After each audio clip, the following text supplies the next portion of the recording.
We are live here at GeekLetes Studios in Dallas, Texas, and it is another episode of Spot on Sports, the new sports wave that is sweeping the nation. And I'm your host, Tony Monk, here with my co-host, Brandon Walker, What's going on, host people? of the Walker Review, and Bruce C, that's Bruce Taylor, co-host of TNB's Baller Nation on KKEI FM Radio. Guys, it's always good to be back in studio. I'm glad to be back, man. I say I got tired of whooping up on you, Monk. So I'm glad to be right. Y'all replaced me. Somebody to whoop Is up that March Madness? Huh? It's making you insane? Shout out to Future, man. Speaking of March Madness, 68 teams are about 4.5 weeks of madness, or at least it's right around the corner. We are exactly 8 days away from Selection Sunday. 36 teams will be chosen to fill at-large berths to compete from the committee, and the other 32 will play through automatic bids. March Madness is here, guys, leading up to the big dance, the 8, the Final 4, all the way up to the championship. What do we expect to happen as far as seeding, as far as placement, and who gets it? Well, going forward, it's kind of hard to really pinpoint where the tournament's going to really go, because regardless if you're making a bracket or not, once you make that first pick, it can always be wrong. I've seen brackets bust in the first initial week. Then it'll even get to the Final Four and then be busted. So it's hard to really just game plan and be like how we pick games week by week in the NFL. Yeah. Anything can happen. Right. You can have a number 2 lose to a number 15. You can have a 5 lose to a whatever. So Well, B-Walk, I understand everything you're saying, but I honestly feel like the Blue Bloods, they're going to at least go to the Sweet 16. Duke, Michigan State, Gonzaga coming out of the West. I like Gonzaga. We have different teams that are new. Who was that? Texas Tech.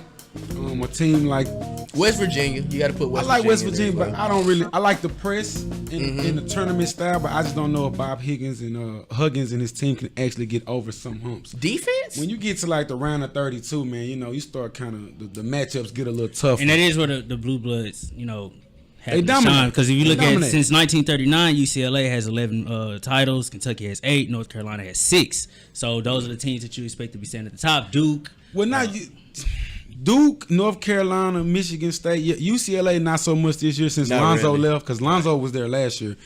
Was Jello going to do something? Jello was going to do something? I don't think Jello was going to. I don't know, but the other 2 guys could have been pretty good too. Shout out to Sharif O'Neal. He going to sign. Good job, man. So UCLA, yes, sir. He decommitted from Arizona. I like Arizona, even though their coach had a wiretap scandal. The feds are watching him. He just can't.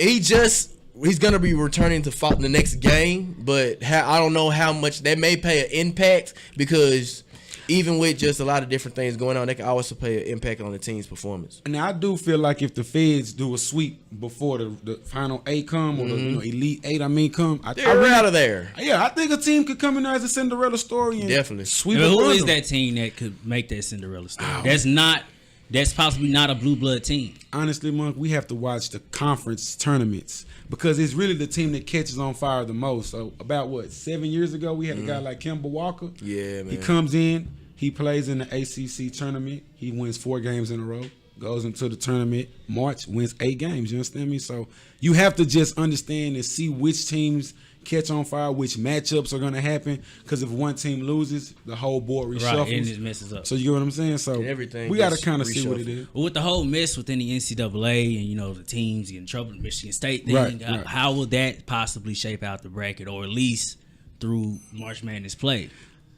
With Michigan State, first of all, the first scandal they had with the doctor, I think that was the biggest scandal. I honestly feel like the FBI coming in with the probing scheme, I think that helped Michigan State get the limelight off of them about that. Yeah.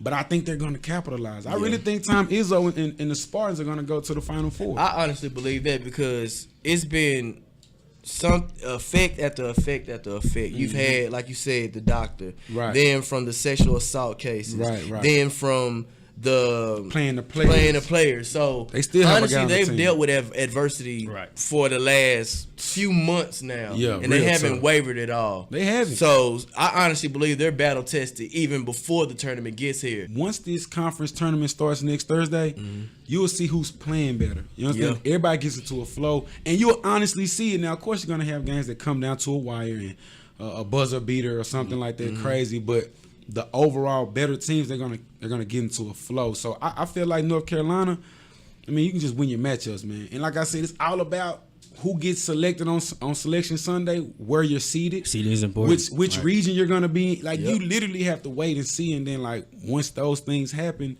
the dominoes will fall, man. Like you'll start seeing teams who match up better or who don't match up as well as with other teams. And how does teams having to play in these different regions, how will that shape out as far as their play and against the other teams? I really don't feel well, it'll have an impact, but then again, these guys are used to playing in away games. They're used to playing when it's the tournament. You can't really have it your way. Right. You really have to put up or shut up. So I understand these coaches are gonna have these teams ready regardless of what region or what area they're gonna be playing in. Yeah. Let the madness begin, and it'll keep going on here on Spot on Sports. When we return, we'll get into Dez Bryant's contract for the Dallas Cowboys.